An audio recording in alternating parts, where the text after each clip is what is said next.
Apakah boleh menolak poligami? Pertama, lo harus bedakan dulu menolak poligami dalam syariat atau menolak melakukan poligami.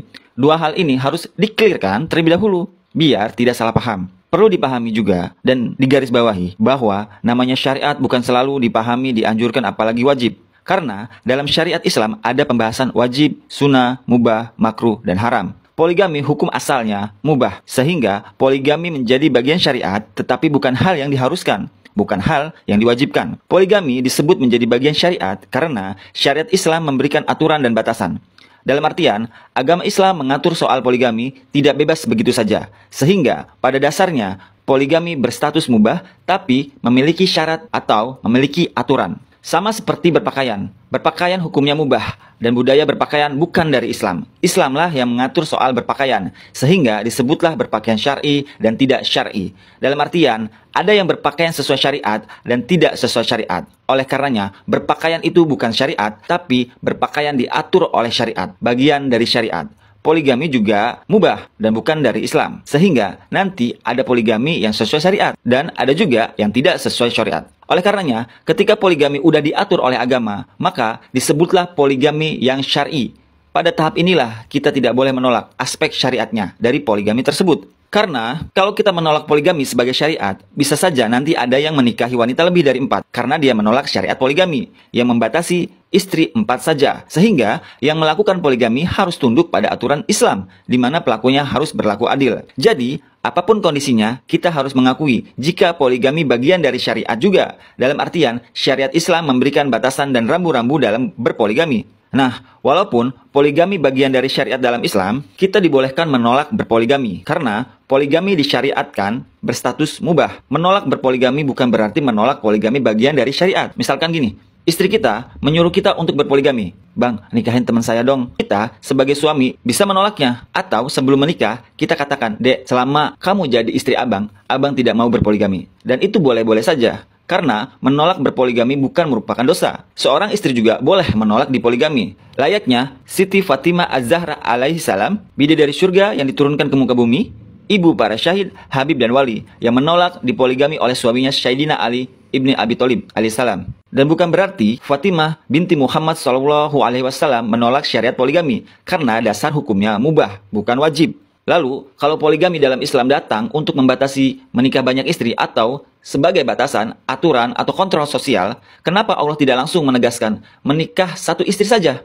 Akan tetapi menggunakan narasi negosiatif di awal ayat, nikahi 2, 3, atau 4 istri, baru di ujung ayat diperintahkan agar menikahi satu saja. Kenapa perintah satu tidak berada di awal ayat? Jadi gini, pada surat An-Nisa ayat 3 menggunakan metode takhir yang pesan intinya di akhir ayat. Dalam kaidah penafsiran ada yang namanya kaidah takdim dan takhir. Inti pesan ayat ini berada di akhir ayat, yaitu takhir. Karena waktu itu orang Arab banyak istri sehingga anatominya berbentuk mengerucut dari hal yang umum ke khas menuju perkara yang khusus. Iya, terus emang kenapa kalau misalkan nggak langsung saja ditegaskan hanya boleh menikahi satu istri saja? Budaya poligami sudah mendarah daging, sehingga kita tidak bisa tiba-tiba atau ujuk-ujuk bilang nikahi satu orang saja, atau nikahi satu istri saja. Nggak bisa gitu, brother. Nanti orang bisa lari dari Islam. Lo bayangin, suatu tempat sudah membudaya menikahi banyak wanita, terus lo datang dan bilang, haram menikahi banyak wanita. Jangan nikahi banyak, cukup satu saja. Bisa-bisa lo diusir dari tempat itu dan dikecam. Sama halnya nih, lo lagi dengerin musik. Tiba-tiba teman lo datang dan bilang, musik itu haram, lo berdosa, lo bakal masuk neraka karena melakukan yang haram. Nah, gimana respon naluriah ketika saat berada kondisi seperti itu? Tentunya pastinya jengkel. Sama kayak larangan hammer dan perbudakan di zaman itu sudah mendarah daging. Dan Islam datang tidak langsung mengharamkannya. Awal-awal hammer dilarang ketika mau melakukan sholat saja. Lalu saat umatnya udah siap baru benar-benar diharamkan. Perbudakan juga awal-awal tidak langsung diharamkan. Coba lo bayangin ya, lo punya budak 200 juta. Apa lo mau lepasin begitu saja? Yang notabene Islam adalah agama yang baru saat itu. Tentu lo nggak mau kan lepasin budaknya. Makanya awal-awal aturan Islam datang tidak langsung melarang perbudakan. Pertama-tama Allah menetapkan pelaku maksiat yang mana tebusannya berupa melepaskan budak. Lalu Allah menetapkan pahala bagi siapa saja yang melepaskan budak. Allah melarang membeli budak untuk dimiliki. Dan Allah memberi aturan siapa saja yang memiliki budak. Dengan harapan, dengan cara halus ini, budak-budak yang dimiliki oleh orang-orang kaya saat itu, dengan nilai miliaran itu, dapat dimerdekakan secara ikhlas, dengan ganjaran surga dan tebusan dosa, dan lain sebagainya. Inilah bentuk keindahan dalam agama Islam. Jadi, kalau lo dakwah di suatu tempat, dan budaya sudah melekat, dan lo haram-haramin tuh budaya, nanti umat bisa kaget. Bukannya Islam meluas, malah lo dibenci karena kurang adab. Tapi sekarang kan kondisi sosial dan kultur sudah cocok untuk monogami atau menikah satu wanita saja. Lalu kenapa nggak langsung diharamin saja poligami untuk era sekarang ini? Gini, dalam Al-Quran Al-Maidah ayat 87 disebutkan yang intinya adalah jangan haramkan yang telah Allah halalkan. Dan poligami masih dibolehkan karena ada masalah, kondisi-kondisi tertentu yang sifatnya kasuistik. Dalam artian, poligami menjadi solusi ketika di kondisi-kondisi tertentu.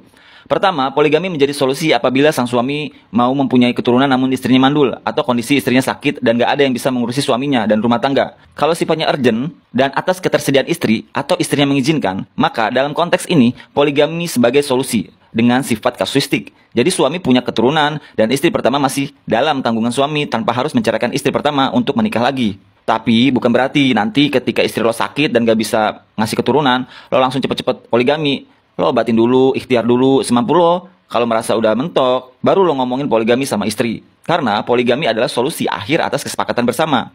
Jadi poligami gak semudah itu. Apalagi istrinya tiba-tiba sakit monopos, tiba-tiba langsung dicerain, tinggalin. Tanggung jawab, rawat, obati, jangan main nikah lagi. Nggak gentle jadi cowok tuh. Oke, kita lanjut lagi ya. Poligami masih dianggap relevan karena menjadi solusi jika terjadi kelangkaan laki-laki di suatu daerah yang mengakibatkan jumlah perawan tua. Dan berpotensi bisa merebaknya prostitusi. Maka poligami menjadi solusi walaupun tidak boleh secara serampangan juga. Oh iya, katanya poligami menjadi solusi bagi laki-laki yang bernafsu besar. Untuk alasan itu tidak bisa diukur karena tidak ada alat mengukur tingkat nafsunya seseorang. Kita bisa saja mengaku bernafsu tinggi agar dapat menikah lagi, tapi siapa yang bisa membuktikan kalau itu benar-benar alasan yang logis? Kecuali istrinya sendiri yang mengkonfirmasi dan istrinya sendiri yang bilang tidak sanggup, sehingga yang memberikan rekomendasi ya istrinya sendiri, bukan atas inisiatif suaminya. Atau mungkin kebanyakan nonton TikTok cewek-cewek cantik akhirnya pengen nikah lagi. Kalau aktivitas kita digunain perkara-perkara penting, harusnya arahnya nggak ke situ. Contoh, Ibnu Taimiyah, Imam An-Nawawi, beliau-beliau ini saking sibuknya belajar agama membuat mereka malah tidak sempat menikah. Terus ada juga nih, menikah lagi dengan alasan membantu janda-janda. Kan membantu janda-janda nggak harus dinikahin. Bisa saja dengan cara, lo cari nih jombloan, beri mereka mahar, modal buat biaya nikah, untuk menikahi janda tersebut. Kan simple. Kan tidak harus kita yang udah beristri untuk menikahi janda tersebut. Tapi, walaupun bagaimanapun, poligami jadi solusi dengan kondisi tertentu. Intinya, poligami bukan berasal dari agama Islam. Poligami perkara mubah yang menjadi bagian dari syariat agama Islam. Poligami menjadi solusi dengan kasus yang sifatnya kasuistik. Dan kita juga tidak menyalahkan bagi orang-orang yang berpoligami karena itu hak asasi manusia dan dibolehkan dalam syariat. Kita di sini gak menyerang personal. Nah, karena poligami dimuliakan dalam Islam, maka tidak pantas kita kotori dengan ulah kita dengan sangat gampangnya menikah sana-sini karena yang tercoreng bukan kita sebagai pelaku poligami tetapi juga agama Islam. Bukankah poligami itu sunnah? Bukankah Ibnu Abbas mengatakan yang paling mulia itu yang banyak istrinya? Untuk itu, insya Allah nanti gue jawab ya. Sekarang gue udah ngantuk, gue mau pulang duluan ya. Udah jam 2 malam nih.